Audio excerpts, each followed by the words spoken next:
இந்த வருஷத்துலேருந்து நீங்கள் ரொம்ப கவனமாக இருக்கணும். கொடிய நாட்கள் வருகிறது, தீமையின் நாட்கள் வருகிறது. கர்த்தரை அண்டிக் கொள்ளுகிறவன் பாக்கியவான். அண்டிக் கொள்ளுதல் என்றால் என்ன அர்த்தம்? எந்த காரியத்துக்கும் நீங்கள் கர்த்தரை சார்ந்திருக்கணும். எந்த காலத்திலும் அப்படி இல்லாட்டா கூட பரவாயில்ல, இந்த காலத்தில் நீங்கள் இருந்தால்தான் வரும் கோபத்துக்கு தப்பித்துக் கொள்ளுகிற வழி உங்களுக்கு கிடைக்கும் என்று கர்த்தருடைய வேதம் சொல்லுது. இந்த வருஷத்திலிருந்து பல அதிகாரங்கள், சாத்தானுடைய பல தீவினைகள் கட்டவிழ்த்து விடப்படும். வஞ்சிக்கிற அடையாளங்கள் ஆண்டவர் சொன்னார், இந்த வருஷத்தில் என்ன வரும்? Dark science. டார்க் சயின்ஸ்னா இருண்ட விஞ்ஞானம், தீமையின் விஞ்ஞானம் தேசத்தில் பரவும். தீமை விஞ்ஞானம், மருத்துவத்தில் தீய விஞ்ஞானம் வரும், அரசியலில் தீய விஞ்ஞானம் வரும், சபைகளுக்குள்ளே தீய விஞ்ஞானம், டார்க் சயின்ஸ் உள்ளே நுழையும். எல்லாவற்றிலும் கவனமாக இருக்கணும். இந்த வருஷத்துலேருந்து பாருங்கள், புதுசு புதுசாக சில கருவிகளை உங்களை கொண்டு வந்து காட்டுவாங்க. கொஞ்ச நாளைக்கு முன்னால் பார்த்தீங்கன்னா, அதுக்கு முன்னாலெல்லாம் ஃபோன் கிடையாது, மொபைல் கிடையாது, ஒன்றும் கிடையாது. மொபைல் ஃபோன் கொண்டு வந்து அதில் கேம்ஸ் கொண்டு வந்து இன்றைக்கி வாலிபர்கள் நிறைய தேவனுடைய பிள்ளைகளை கூட அதுக்குள்ளே அடிமைத்தனப்படுத்தி கட்டி போட்டு வச்சுருக்கிறான். இனி அது தீவிரப்படுத்தப்பட்டு ஜனங்களுடைய ரட்சிப்பை இழக்க வைக்கிற அளவுக்கு அவர்களை என்டர்டெயின்மெண்ட்லையும் குதூகலத்திலையும் தேவையற்ற காரியங்களிலும் அவர்களை உள்ளே புறப்பட வைக்கும். அப்படிப்பட்ட மாய தோற்றங்கள் உண்டாகும். இனி வருகிற காலத்தில் ஜனங்களை ஏமாற்ற புறப்படுகிற வஞ்சகர்கள் எழும்புவாங்க. கடவுளுடைய பிள்ளைகள் மாதிரியே வந்து தீர்க்க தரிசனம் உரைத்து தீமையை பின்பற்ற சொல்லுவாங்க. அவன் நமக்கு தெரியும், அவன் வந்து தேவனால் அங்கீகரிக்கப்பட அந்தி கிறிஸ்துவாவே இருப்பான். அந்தி கிறிஸ்து நம்ம ஏற்கனவே சொன்னமே அவன் வந்து ஒரு சட்டத்தை கொண்டு வந்தா இவர்கள் நமக்கு அவனை பின்பற்ற சொல்லி கொடுப்பாங்க. பார்த்தீங்களா, ஒரு பெரிய தலைவர் எழும்பிட்டாரு, ஒரு உலகத்தில் இருக்கிற எல்லா நாடுகளையும் ஒன்று திரட்டுவார், வியாபாரத்தை ஒன்றாக்குவார், நம்ம எல்லாருக்கும் எல்லாம் கிடைக்க செய்வார், என்ன ஒரு முத்திரை மாத்திரை வாங்கிட்டா போதும் அவ்வளோதானே என்று சொல்லி தீமைக்கு வக்காலத்து வாங்குகிற அல்லது தீமைக்கு ஆதரவு தெரிவிக்கிற ஊழியர்கள் கூட எழும்புவாங்க. கூடுமானால் தெரிந்து கொள்ளப்பட்டவர்களையும் வஞ்சிக்கத்தக்கதான பெரிய அடையாளங்களையும் அற்புதங்களையும் பொல்லாத பிசாசு செய்வான். அந்த காலத்தில் நமக்கு தெரியவே தெரியாது, அதை நம்ம ஏற்றுக்கொள்ளுகிற மாதிரி இருக்கும். இவைகளிலிருந்தெல்லாம் நீங்கள் தப்பிக்கணும். பொல்லாத காரியங்கள்லேருந்து யுத்தத்தின் செய்தியை கேள்விப்படுவீங்க, கொள்ளை நோய்களை கேள்விப்படுவீங்க, இந்த நெருப்பு பரவின காரியங்களைப் போல ஒரு தேசத்தில் பல அழிவுகளை பார்ப்பீங்க. 2024 கடைசியில் எத்தனை இடத்துல வெள்ளம், எத்தனை இடத்துல சேதம், நேபாளத்தில் ஒரு பெரிய நிலநடுக்கம், திபெத்து பகுதிகளில் ஒரு பெரிய நிலநடுக்கம், ஸ்பெயினில் ஒரு பெரிய நிலநடுக்கம், இப்படி பல இடங்களிலும் பல்வேறு விதமான பயங்கரங்கள். இவைகள் எல்லாம் நடக்கும்போது கர்த்தருடைய வேதம் சொல்லுது, உங்கள் விஞ்ஞானம் உங்களை காப்பாற்றாது, மனுஷ சக்தி உங்களை காப்பாற்றாது, என் ஜனங்களை கோபாக்கனிலிருந்து காப்பாற்ற நான் சில ஏதுக்களை வைத்திருக்கிறேன். ஒன்று, உங்கள் ரட்சிப்புக்குள்ளே இருங்க, அது உங்களை பாதுகாக்கும். ரட்சிப்பை விட்டு வெளியே இழுக்கக்கூடிய எந்த மாய உபதேசத்துக்கும் இடம் கொடுக்காதீங்க. கர்த்தர் உங்களுக்கு தந்திருக்கிற அடைக்கல பட்டணத்துக்குள்ளே நீங்கள் அடைக்கலமாக இருங்கள். நீங்கள் நம்பி சார்ந்திருக்கிற ஊழியங்களும் சபைகளும் பாதாளத்தின் வாசல்கள் மேற்கொள்ள கூடாத அளவுக்கு இருக்குதா அப்படிங்கிறதுல கவனமாக இருங்க.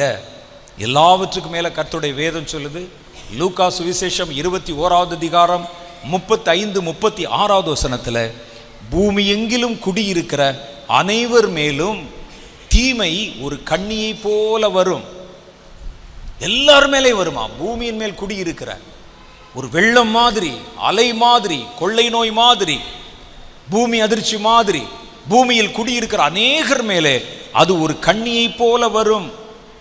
ஆகையால் இனி சம்பவிக்க போகிற இவைகளுக்கெல்லாம் நீங்கள் தப்பி மனுஷகுமாரன் முன்பாக நிற்க பாத்திரவான்களாய் எண்ணப்படும்படிக்கு எப்பொழுதும் ஜெபம் பண்ணி விழித்திருங்கள் என்றார். இது ஆண்டவர் நமக்கு கொடுத்த ஆலோசனை. எதுக்கு நம்ம ஜெபம் பண்ணி விழித்திருக்கணுமா? சம்பவிக்க போகிற இவைகளுக்கு நீங்கள் தப்புவதற்காக. கர்த்தருடைய ரகசிய வருகை வரும்போது அவர் முன்னால போய் நிற்கும்படிக்கு உங்களை ஆயத்தப்படுத்துவதற்காக. இந்த 2 காரியங்களுக்கு நீங்கள் ஊக்கமாக ஜெபம் பண்ணணுமா? ஜெபம் பண்ணுறோம் நம்ம, ஆனால் எதுக்கு ஜெபம் பண்ணுறோம் யோசித்து பாருங்க. கர்த்தர் சொன்னார், இவைகளுக்கு நீங்கள் தப்புவதற்கு ஜெபம் பண்ணுங்க. நீங்கள் ஜெபம் பண்ண இந்த ஜெபம் உங்களை பாதுகாக்க போதுமானதாக இருக்கிறது. நீங்கள் இவைகளுக்கு தப்ப வைக்கிறது. அதே நேரத்தில் அந்த ஜெபம் கர்த்தருக்கு முன்னால் போய் நிற்கும்படிக்கு உங்களை தகுதிப்படுத்தி பரிசுத்தப்படுத்துகிறது. இப்போ இந்த 2 காரியத்தை கவனத்தில் வச்சு ஜெபம் பண்ணுங்க. தீமைகளை குறிவைத்து அதனுடைய பாதுகாப்புக்கு ஜெபம் பண்ணுங்க இந்த காலத்தில். 2வது, உங்களை கர்த்தர் ஆயத்தப்படுத்தும்படிக்கு ஜெபம் பண்ணுங்க. எப்பொழுதும் ஜெபம் பண்ணி விழித்திருங்கள். பூமி நடுங்கும் போது, சுனாமி அலைகள் பெருகும் போது, கொள்ளை நோய் வரும்போது ஜெபம் மாத்திரம் பண்ணால் போதுமாயா அப்படி நீங்கள் கேட்கலாம். சும்மா வீட்டில் உட்காந்து ஜெபம் பண்ணிட்டா அது எப்படி பாதுகாக்கும்? நம்ம ஏதோ பாதுகாப்புக்கு ஏதாவது ஒன்று பார்க்கணும் இல்லை அப்படின்னு நம்ம மனசில் தோன்றும். இந்த ஆலோசனை சொன்னது ஒரு மனுஷனாக இருந்தால் நம்ம அப்படி யோசிக்கலாம். இதை யார் நமக்கு ரெக்கமெண்ட் பண்ணுறதுன்னு கேட்டால் கர்த்தர் சொல்கிறாரு. இதெல்லாம் மேலே ஒரு பெரிய பட்டியல் இருக்க அந்த அதிகாரத்தில் படித்து பாருங்கள். இவைகளுக்கெல்லாம் நீங்கள் தப்புவதற்கு ஒரே ஒரு சோர்ஸ், ஒரே ஒரு காரியம்தான் இருக்குது, ஜெபம். அந்த ஜெபம் நம்ம எப்படி பண்ணுகிறோம் என்பதிலும் இருக்கிறது. சும்மா ஜெபம் சொன்னோடனே சும்மா எழுதி வச்சு படிக்கிறது, போகிற போக்கில் ஜெபிக்கிறது, அப்படி இல்லை. இந்த காலங்கள் தீவிரமாக ஜெபம் பண்ண வேண்டிய காலம், தீவிரமாய் உங்கள் ஆயத்தத்துக்காக மன்றாட வேண்டிய காலம், உங்கள் ரட்சிப்பு பரிபூர்ணம் அடைவதற்காக பிரயாசப்பட்டு ஜெபம் பண்ண வேண்டிய காலம். இந்த ஜெபத்தில் ஊக்கமாக நீங்கள் முன்னேற வேண்டும். இந்த ஜெபம் உங்களை பாதுகாக்கும். கர்த்தர் சொல், கண்ணி மாதிரி வரும், நீங்கள் மாத்திரம் தப்புவீர்கள். கண்ணி தெரித்தது, நாமோ தப்பினோம் என்று கர்த்தருடைய வேதம் சொல்லுது. அப்போ இவைகளுக்கு எல்லாம் ஜெபம் ஒரு மூல காரணமாக இருக்கிறது. நான் சொல்கிறேன்னு சொன்னால் இன்னும் நிறைய விஷயம் இருக்குது. ஆனால் பொதுவாய் நான் உங்களுக்கு ஒரே ஒரு காரியத்தை சொல்லிக்கொள்ள விரும்புகிறேன். இந்த வருஷத்தில் இருந்து கர்த்தர் எனக்கு சொன்ன மாதிரி தீமை பலம் பெறுகிறதையும் அதிகாரம் பெறுகிறதையும் ஜனங்களை வஞ்சிக்கும்படிக்காக உங்கள் வாழ்க்கையிலே தங்களை பொருத்தி கொள்வதை நீங்கள் பார்க்க போகிறீங்க. நிறையா ஒரு புதிய விஞ்ஞானம் நிறையா வரும். அது மனிதர்களோட தன்னை பொருத்தி கொள்ளும். இப்போவே பார்த்தீங்கன்னா பிம்பங்களை உண்டாக்குறாங்க. AI அப்படின்னு சொல்கிற ஒரு விஞ்ஞான வடிவம். அது மனுஷன் மாதிரியே சில பிம்பங்களை உண்டு பண்ணும். அந்த பிம்பங்களை நம்ம நடுவில் கொண்டாந்து நிறுத்தும். இப்போ நிறைய இடத்துல வந்துருச்சு. பாஸ்டர் என்ன செய்கிறார், வீட்டில் உட்காந்துட்டு தன்னை போலவே AIயில் ஒரு பிம்பம் செய்து ஞாயிற்றுக்கிழமை அதை அனுப்பி பிரசங்கம் பண்ண வச்சிடுறார். பார்த்துருப்பீங்களே நீங்கள் நிறைய இடத்துல. இன்னைக்கு மிஷின் வந்து பிரசங்கம் பண்ணுது, மிஷின் வந்து பேசுது. இப்போ இந்த பிம்பங்களை உருவாக்கி ஒரு பொய்யான தரிசனத்தை உண்டாக்க முடியும். உங்களுக்கு ஒரு கூட்டத்தை நடந்துருக்கோம், திடீர்னு பார்த்தீங்கன்னா பின்னால் ஆண்டவர் வந்து நிற்கிற மாதிரி காமிச்சு அப்படியே மறைய வைக்கலாம். பொய்யான அற்புதங்கள் எல்லாரும் ஓன்னு சொல்லி அப்போ இவர் சொல்கிறதெல்லாம் உண்மையாக தான் இருக்கும். அது விஞ்ஞானம். ஒரு காரியத்தை நான் உங்களுக்கு சொல்லணும், ஆனால் அது எந்த சபை என்று என்னால் பகிரங்கமாக சொல்ல முடியாது. ஒரு இடத்துல ஒரு பெரிய கிறிஸ்தவ அமைப்பு, அதில் ஒரு போதகர் இருக்கிறார். அவர் கிட்டத்தட்ட ஒரு 10 வருஷமாக எக்ஸார்சிசம் என்று சொல்லுகிற பிசாசுகளை துரத்துறாங்க பாருங்க. அதில் இவர் வந்து ரொம்ப ஒரு முக்கியமான ஆள், ரொம்ப முக்கியமான ஆள். இது வரைக்கும் 1,68,000 பிசாசை துரத்திருக்காராம் எக்ஸார்சிசம் பண்ணி. அதுக்குன்னே ஜனங்கள் வருவாங்க, அங்கே பெரிய பெரிய கூட்டம் வந்து பிசாசு துரத்துறேன்னு சொல்லி அவர் மேடையில் பிசாசு துரத்தும் போது அவர்கள் அப்படியே மயக்கமாய் கீழே விழுறாங்க ஆட்க. அவங்களுக்குள்ளே இருக்கிற பிசாசு அப்படி எழுந்து அப்படி நின்று ஒரு பார்வை பார்த்துட்டு அந்த இடத்த விட்டு போகிறது எல்லாரும் பார்ப்பாங்க. கண்ணுக்கு தெரியும், பேய் தெரியும், பிசாசு தெரியும். அந்த வளாகத்திலே அந்த ஊழிய அந்த ப்ரமிசஸில் அந்த வளாகத்தில் ஜனங்கள் போய் தங்குவாங்க. இந்த மாதிரி ஜெபத்துக்கு வந்தவங்க தங்கினால் இரவு நேரத்தில் அங்கே இயேசு நடப்பது தெரியும், பார்ப்பாங்க. கட்டடத்தின் மேலே இயேசு வந்து நின்று ஆசி வழங்கிட்டு மறைந்து போவதை பார்ப்பாங்க. திடீரென்று செட்டை எடுத்து தேவதூதர்கள் அந்த வளாகத்தில் உலாவுகிறதை பார்ப்பாங்க. சில இடத்துல பிசாசு அப்படியே பதுங்கி உள்ளே வருகிறதை பார்ப்பாங்க. இடம் என்ன இவ்வளோ பயங்கரமாக இருக்குது. மேடையில் வச்சு பேய் விரட்டுறாரு, பேய் அந்த உடம்புக்குள்ளேருந்து வெளியே போகிறது. கண்ணுக்கு எல்லார் கண்ணுக்கும் தெரியுது. பார்த்த உடனே நம்ம ஆட்களுக்கெல்லாம் சாமி வந்துடும், ஓன்னு சொல்லி கீழே விழுந்துடும். கர்த்தர் எவ்வளோ பெரியவர் பாருங்கள், அந்த பிசாசு அங்கேருந்து பார்த்து அப்படியே மறைஞ்சு போகுதுன்னு. இது என்ன இப்படி நடக்குது அப்படின்னு சோதித்து பார்த்த பொழுது அவர்கள் வைத்திருக்கிற அந்த கட்டடத்துக்கு கீழே ஒரு லேபரட்டரி மாதிரி ஒரு பெரிய இடம் வச்சுருக்கிறாங்க. அண்டர் கிரவுண்டில், இந்த மேடைக்கு கீழே அண்டர் கிரவுண்டில். அதில் இந்த ஏஐ ப்ரொஜெக்ஷன் சொல்லுகிற அந்த ப்ரொஜெக்ஷன் சிஸ்டங்களை உள்ளே வச்சுருக்கிறாங்க. ஒரு ஆளை மேலே கொண்டு வந்து அவனை பரவசப்படுத்தி அவனிடத்தில் பிசாசு விரட்டுறேன்னு சொன்ன உடனே அவன் கீழே இருந்த ஒரு பிம்பத்தை வடிவமைத்து விட்டால் ஒரு ஆள் மாதிரியே அந்த கதிர்கள் ஒரு ஆளை கொண்டு வந்து உருவாக்கும். பேய் மாதிரியே தெரியும் நமக்கு. அது போகும், நடக்கும். இதை பார்த்த உடனே ஜனங்கள் உணர்ச்சி வசப்பட்டு தாங்கள் உண்மையான ஒரு பேயை காண்பதை போல அவர் நம்பிடுவாங்க. இது நடக்குது, உண்மை. அது அது கண்டுபிடிச்சு போட்ட அந்த அவர்கள் வெளியிட்டிருக்கிற சில பதிவுகள் இருக்கிறது, ஆதாரம் இருக்கு என்கிட்ட. அப்புறம் அந்த வளாகம் முழுவதிலும் பார்த்தீங்கன்னா திடீர்னு ஜீசஸ் வந்து நிற்பார். இது எல்லாமே ஏஐயில் உண்டாக்கப்பட்ட பிம்பங்கள். அதை மனிதர்கள் நடுவில் கலந்து விடுவது எப்படி இருக்கும் பாருங்க. குடும்பத்துக்குள்ளே கலந்து விடுவது, வீட்டுக்குள்ளே கலந்து விடுவது. இந்த கலாச்சாரம் இனி வருகிற வருஷத்தில் தீவிரமாகிவிடும். நீங்கள் வேணா பாருங்க, எழுதி வச்சுங்க, தீவிரமாகும். எது உண்மை எது பொய் என்று தெரியாமல் வேறு ஒரு பிம்பங்கள் மனித வாழ்க்கையில் கலக்க ஆரம்பிச்சிடும். இப்போ என்ன கண்டுபிடிச்சிருக்கிறாங்க, நமக்கு ரொம்ப பிரியமான என் தாய் இறந்து விட்டால் நீங்கள் ஒன்றும் கவலைப்படாதீங்க, உங்கள் அம்மா மாதிரியே ஒரு 3Dயில் ஒரு ஏஐ பிம்பத்தை செஞ்சு உங்கள் வீட்டில் கொண்டாந்து விட்டுறோம், அது பாட்டுக்கு நடந்துக்கிட்டு இருக்கட்டும்.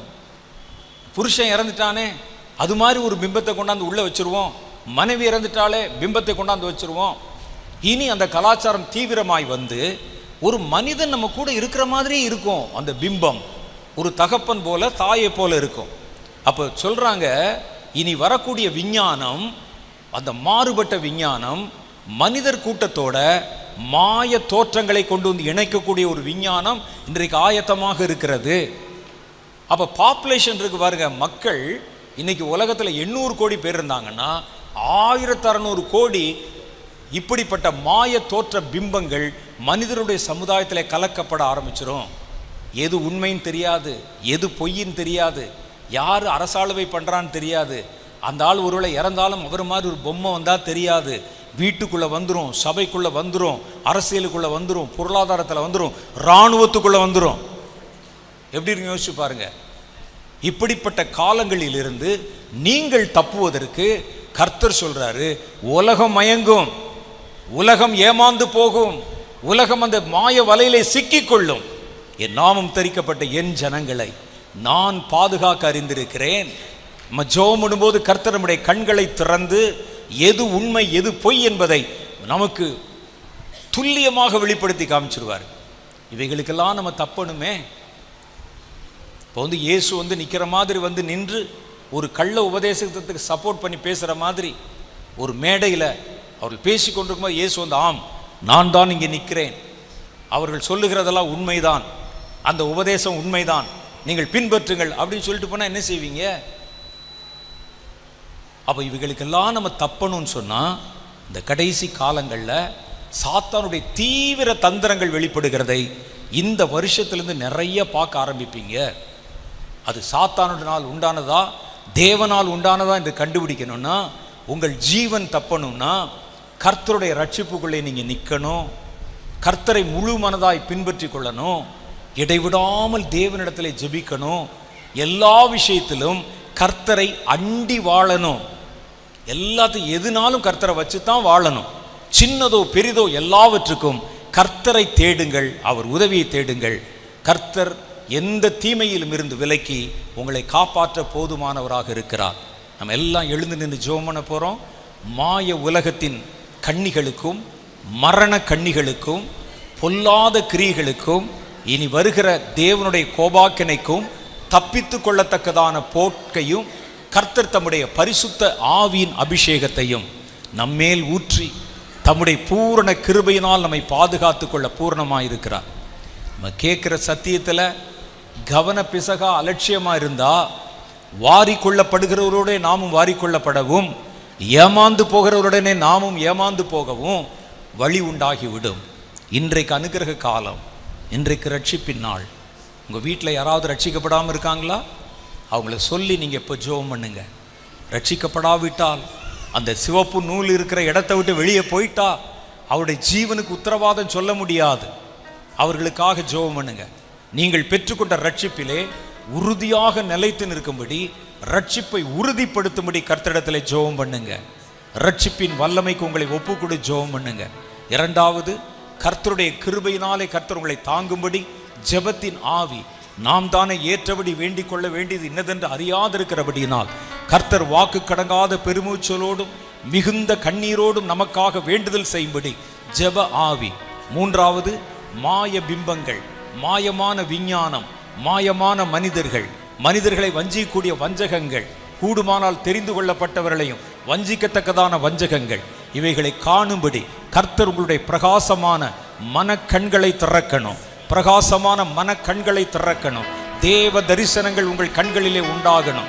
இது உண்மை, இது பொய் என்று பகுத்தறியத்தக்கதான பகுத்தறியும் வரம் இப்பொழுது உங்களுக்குள்ளே கொடுக்கப்படணும். நாம் இருக்கிறது ஒரு கொடிய காலம், இருண்ட காலம். ராக்காலத்துக்குள்ளே கடந்து போக போகிறோம். ராக்காலத்துக்குள்ளே கடந்து போக போகிறோம். உங்கள் கண்கள் திறக்கப்படணும், காதுகள் திறக்கப்படணும், உங்களுக்குள்ளே கர்த்தருடைய வார்த்தைகள் புறப்படணும், ஜெப ஆவி உங்களுக்குள்ளே ஊற்றப்படணும். நன்மைக்கும் தீமைக்கும் வித்தியாசத்தை நீங்க புரிஞ்சுக்கிறணும். ஏமாற்றுகிற வஞ்சகங்கள், ஏமாற்றுகிற கொடுமை, ஏமாற்றுகிற தீமைகளுக்கு விலக்கி கர்த்தருடைய ஆவியானவர்களை காப்பாற்றணும். சொல்லப்படுகிற எல்லாவற்றையும் நம்பி விடாமல் சோதித்து பார்த்து நலமானதை பிடித்துக் கொள்ளத்தக்கதான தேவனுடைய பூரண வெளிப்பாடுகள் நமக்குள்ளே கடந்து வரணும்.